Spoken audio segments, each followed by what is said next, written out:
All right, well, welcome back. We are in Dallas, the Big D. The Big D, whatever that stands for. All right, we're back to see Beckett again, pick up some cards, drop some cards off, meet some friends, play some Magic. Let's see what happens. It's kind of crazy out here, 100 degrees. Enjoy the videos. Vintage Magic. Game, collect, invest. For more information about our consulting and professional services, visit vintagemagic.com.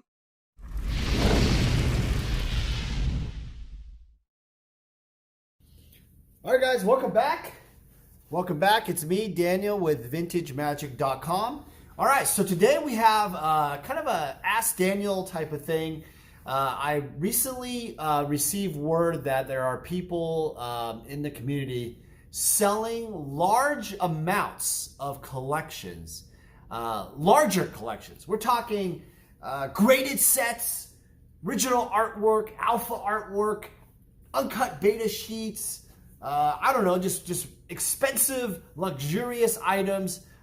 So we're gonna talk about it because people have been asking me, well, Dan, you know, what's going on here? Is it worth, you know, is the market crashing? Are people just selling out? What's happening? All right, so we're gonna go through that.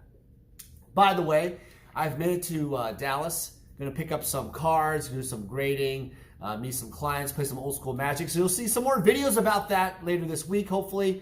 But this topic came up recently. In some of these special Facebook groups out there, groups that essentially what they're doing is people post their collections, they sell their collections. There's people that are looking to kind of get out of Magic on a large scale. And these are not like small collections. We are talking about like full graded alpha sets. I think this particular collection had like 3 graded alpha sets.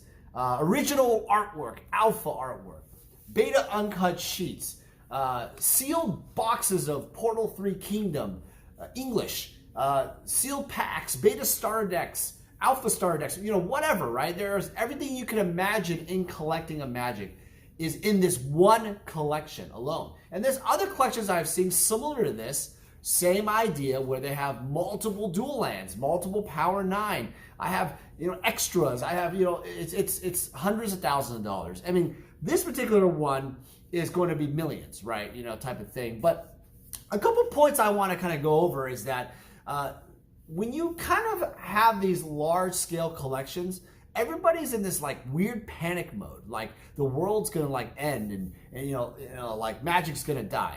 See, the thing is, what's happening with this particular collection is you have to look at it by case.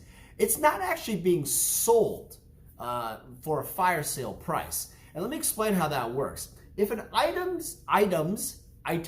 are being sold in a way where it's like eBay auction, no reserve, you know, at some kind of like heritage auctions, you know, whatever, you know, type of thing, or Facebook, you know, like, hey, you know, I'm gonna be auctioned on the Facebook groups. That's different. That's actually items that are going to be sold. A lot of times people offer items that never even get sold. They just want, I think in this particular case, they just want offers. They don't even have really a price. They don't have, I think the sets can't even be broken up, you know, on the onset. So you're forced to buy the actual set. So I'll bring up that topic real quick. Set collecting, remember, is a passion. People love to buy sets, buy cards to make a set. Let me correct that. People like to buy the individual cards to actually buy, to make their own set.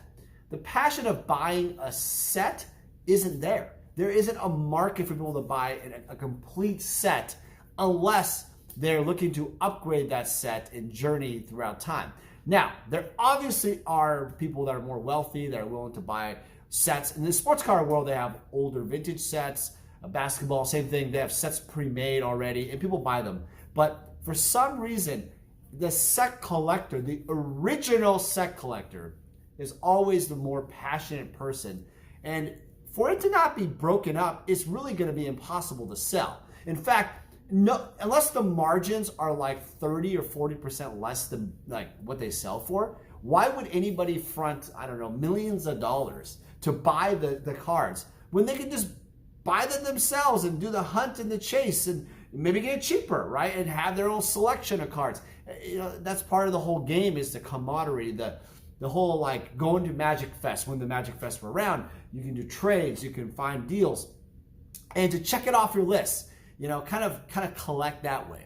To have this massive lot of items, right, in sealed products the same way, or even artwork, it's kind of like saying, you need to have investor money, or in this case, it could be dealer money.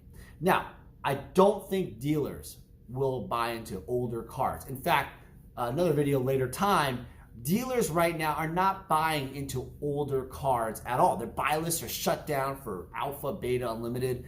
It isn't happening. I think part of it is just obviously the COVID situation, the cash flow problems of running a store, so many other like more profitable, quicker, speed of sale, newer items coming out. All these fancy, shiny foil thingamabobbers that they're producing from Wizards. I call it reprint mania. I'm gonna have to go through that later on. But that's why dealers aren't really going there to buy those products. So ask yourselves, you know, one of the things I keep getting asked all the time is why isn't these individuals sell them separately? And you know, I think the biggest thing I see here is probably they don't really know what it's worth. They don't know what the real market value is, so they put a balloon number. If you ask the individuals, they'll have like some kind of retail price just for one set or something, and they don't really know what the actual breakdown market value. And so that's difficult to buy, because a buyer needs to know, hey, you know, what am I getting into, right? What are you breaking this out? What are the Power 9 worth in your case? So I think a lot of people, like, you gotta be careful when people say, I want to see offers, message me for offers. That's the problem, is a lot of times when these things happen, these collections happen, you don't even know it's gonna be sold. You don't know if they're just shopping your offer. You don't know where the offer is even live. You don't know if it's ever gonna go to auction. So basically, you're spending all this time to basically maybe coordinate a kind of a crowdfunding money where you get other investors involved to buy artwork, cards, whatever, and you don't even know if they're ever gonna sell it. And that's one of the biggest problems with that type of scenario. So back to what I was saying about that. So that's a hard situation, because if you go off and you make the time, like, so crowdfunding is another topic for this situation. A lot of people have other investors or friends or whatever say, hey, do you want to put in 100,000 here, 200,000 here, buy the whole thing, right? But the problem with this is it always becomes a nightmare, because you have to break it up between other investors and collectors. They may want certain things. There has to be, I'm not saying it's impossible to do, but there needs to be strict guidelines on who gets what artwork, who gets what boxes up front, right? How does it work? Or do you have a kind of a split value of some of it? So let's say you, I don't know, have the beta sheets, right? There's 3 sheets. So you say, okay, no one really wants it, but we're going to have a percentage value based on what your percentage of equity of the investment is, right? To buy the whole collection. So that could work. It's like a stock. But the problem is, when you go off and sell it, you have to all agree, and you have to vote, right? So it gets really sticky, and it makes it more complex. These complex collections, this is a complex collection, right? Type of thing, scenario. It's almost like saying, hey, I'm gonna buy VintageMagic.com. Seriously. If someone said, hey, I wanna buy your company, and you buy all of your inventory, holy mother of God. It's not as simple as a Facebook post and like, hey, make me offers. Hey, make me offers. It doesn't work that way. It doesn't work that way at all. In order to maximize, from a seller position, to maximize the value, something to learn is that you shouldn't post it on Facebook and say, hey, make me offers, because that's not gonna get you the most money. All it's gonna do is have a frenzy, and if you are a buyer who's savvy, and I want you to listen up how this works, I don't spend time on any collections that they say, make me an offer. Because I've learned through experience There are many different sellers who have backed out of deals, who have basically shopped offers, whatever it is, right? Make excuses, whatever, right? Shenanigans. They don't follow through. You're wasting your time with investors, other collectors. Like, let's say you break up some of the cards that the guy's offering, and the guy says, "Oh, I decided to keep it." No, your offer wasn't strong enough. But so that's the problem. You don't know if the guy's actually going to sell it. You don't know what price point he really wants to be. It's a big effing waste of time. So I want to be clear that these big collections, oftentimes, it's not the end of the world, but unless it's like an eBay auction or some heritage thing where we're auctioning this on Facebook, like an artwork or something, then I think it's more legitimate to go after something like that. Now, why are people selling these large multi-million-dollar collections? Remember something. A lot of people enter the market at a lower price point than you have. That's not an insult. It's just the reality is. I've entered prices that are much lower than you have. Other people have. I think there's a large collectors and dealers who have entered prices at lower prices than what they currently are now.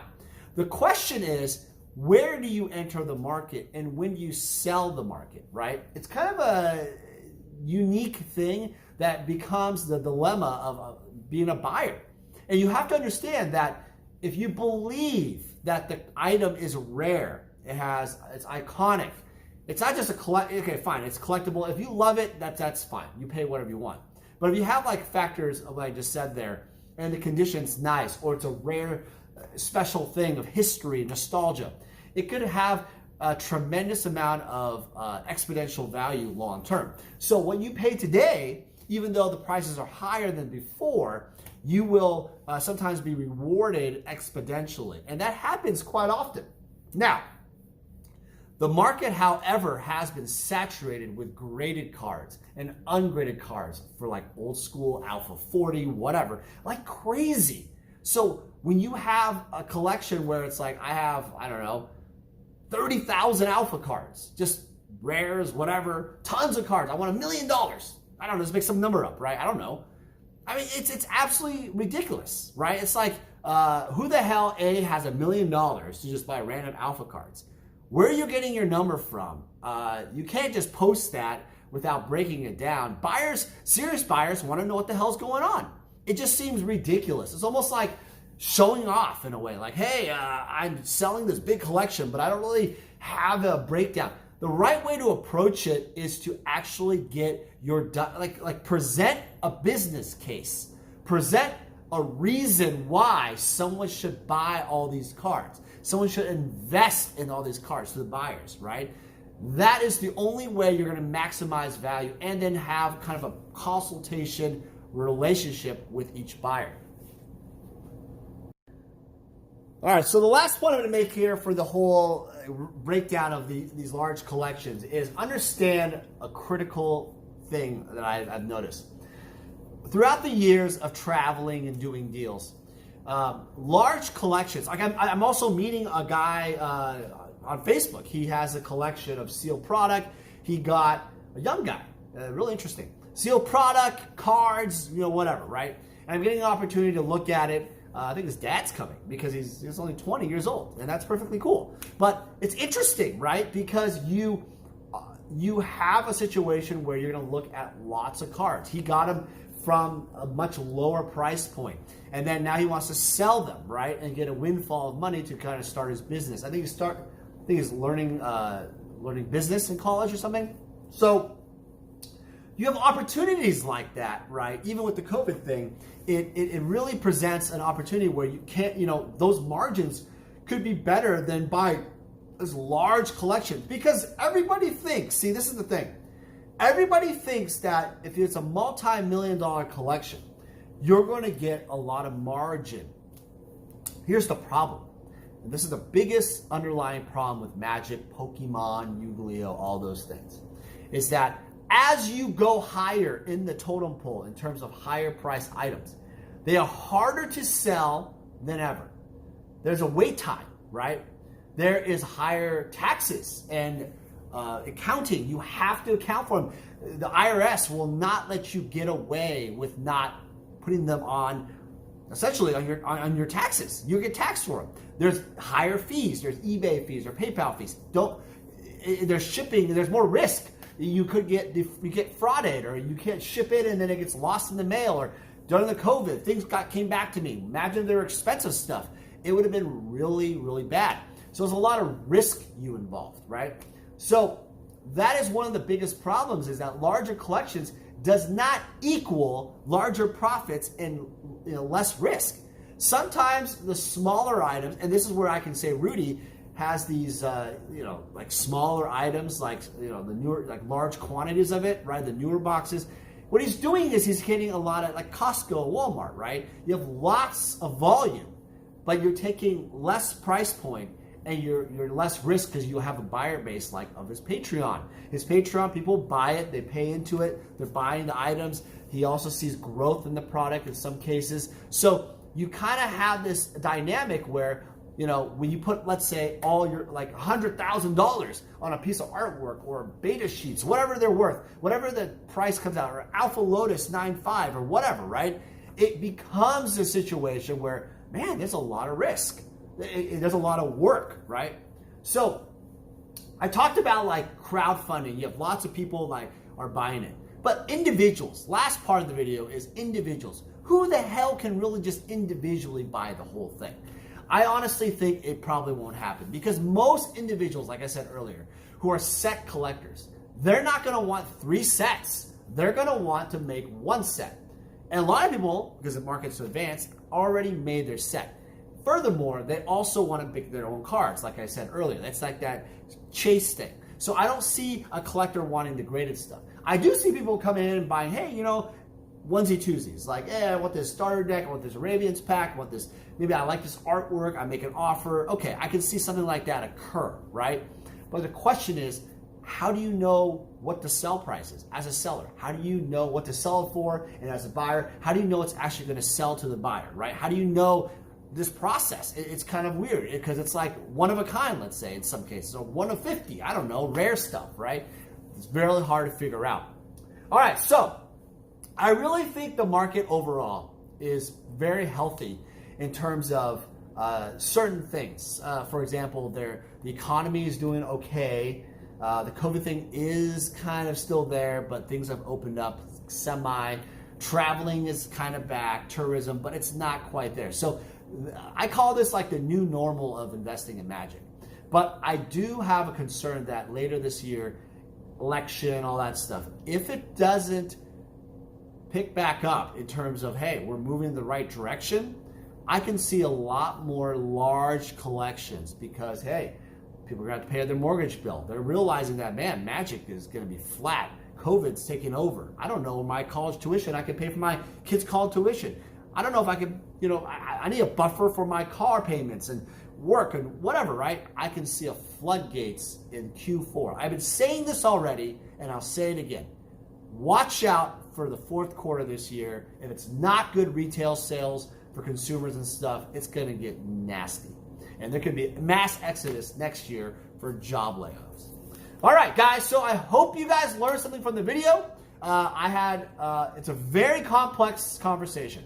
It's kind of like maybe, I'll probably do some different parts of it next time, but I hope, I'm open to hear what you guys have to say. I hope you guys are doing well, being safe, and we'll talk to you guys soon. More exciting videos of collections and stuff coming soon. And this is the hotel, and I have my friend Tommy and Sadie and Al. We're going to play some Magic here